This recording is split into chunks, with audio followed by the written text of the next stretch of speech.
জয় গীতা, জয় শ্রীকৃষ্ণ। ভক্তিকথায় সুজিত বিশ্বাস শ্রীমদ্ ভাগবত গীতা পাঠ পড়তে বসে পড়েছি। আজকে তোমাদের সকলকে ষোড়শ অধ্যায় থেকে দৈবা সুর সম্পদ বিভাগ যোগ পাঠ করে শোনাবো। যশাস্ত্র বিধি মুৎসিচ্চ বর্ততে কামকারাৎ ন সিদ্ধিমবাপ্নোতি ন সুখং ন পরাঙ্গতিম। এটি হচ্ছে সংস্কৃত শ্লোক। অনুবাদে বলছে, যে শাস্ত্রবিধি পরিত্যাগ করে কামে বশবর্তী হয়ে যথেচ্ছাচারে লিপ্ত থাকে, সে সিদ্ধি, সুখ অথবা পরাগতি লাভ করতে পারে না। যে শাস্ত্রবিধি পরিত্যাগ করে কামের বশবর্তী হয়ে যথেচ্ছাচারে লিপ্ত থাকে, সে সিদ্ধি, সুখ অথবা পরাগত লাভ করতে পারে না। পূর্বে বলা হয়েছে, মানব সমাজে বিভিন্ন বর্ণ ও আশ্রমের জন্য শাস্ত্রবিধি বা শাস্ত্রীর নির্দেশ দেওয়া হয়েছে। সকলেই কর্তব্য এই সমস্ত বিধিগুলি অনুশীলন করা। কেউ যদি সেই নির্দেশগুলি অনুসরণ না করে কাম ও লোভে বশবর্তী হয়ে নিজের খেয়াল খুশি মতো জীবনযাপন করতে থাকে, তাহলে সে কখনোই সিদ্ধি লাভ করতে পারবে না। পক্ষান্তরে বলা যায়, কোনো মানুষ সিদ্ধান্তগতভাবেই সমস্ত শাস্ত্র নির্দেশ সম্বন্ধে অবগত থাকতে পারে, কিন্তু সে তার নিজের জীবনে সেগুলিকে প্রয়োগ না করলে তাকে একটি নরাধম বলে জানতে হবে।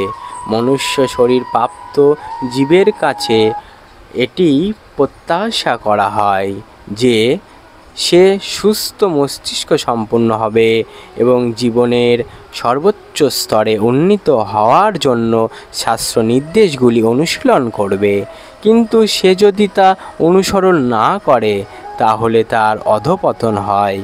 এমনকি সমস্ত বিধিনিষেধ ও নৈতিক আচার অনুষ্ঠান করেও সে যদি ভগবত উপলব্ধি স্তরে উন্নীত না হয়, তাহলে তার সমস্ত জ্ঞানই ব্যর্থ হয়। আর সে যদি ভগবানের অস্তিত্বকে স্বীকার করা সত্ত্বেও ভগবানের সেবায় নিজেকে নিযুক্ত না করে, তবে তার সমস্ত প্রচেষ্টা ব্যর্থ হয়। তাই ধীরে ধীরে কৃষ্ণ ভাবনামৃত ভগবতী স্তরে উন্নীত হওয়া উচিত। তখনই কেবল সিদ্ধি সর্বোচ্চ স্তরে অধিষ্ঠিত হওয়া যায়। এছাড়া আর কোনো উপায়েই তা সম্ভব নয়। কাম কারত কথাটি অত্যন্ত তাৎপর্যপূর্ণ। জ্ঞাত সারে মানুষ যখন শাস্ত্রবিধি লঙ্ঘন করে, তখন সে কামে বশবর্তী হয়ে আচরণ করে। সেই আচরণগুলি নিষিদ্ধ জেনেই সে তা করে থাকে।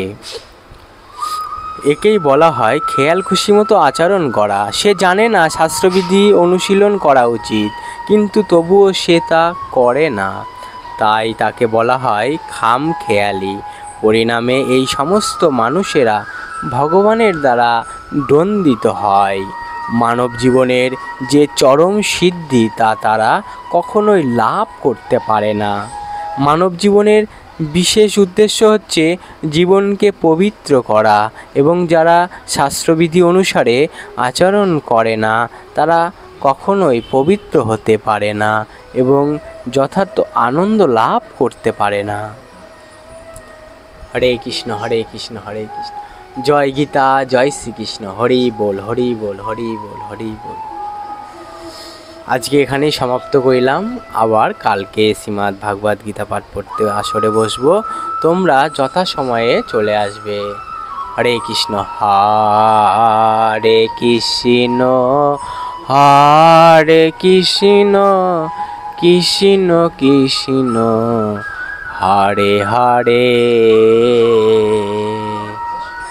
হরে রামা, হরে রামা, রামা রামা হরে হরে, হরি বল, হরি বল, হরি বল। রাধে রাধে, রাধে রাধে, রাধে রাধে।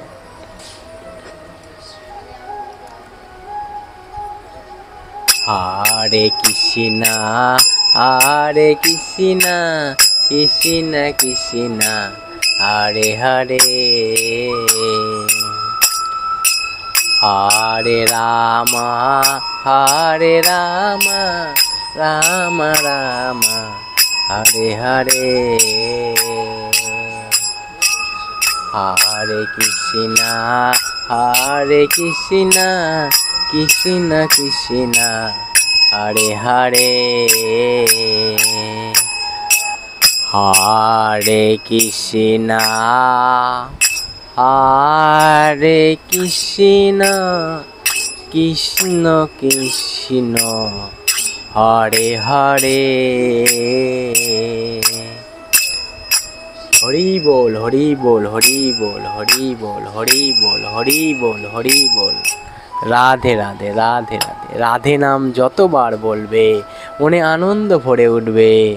রাধে নাম যত করবে তত শ্রীকৃষ্ণ ধামে পৌঁছাতে পারবে। হরে কৃষ্ণ নাম যত করবে মুক্ত তত হতে পারবে। হরে কৃষ্ণ, হরে কৃষ্ণ।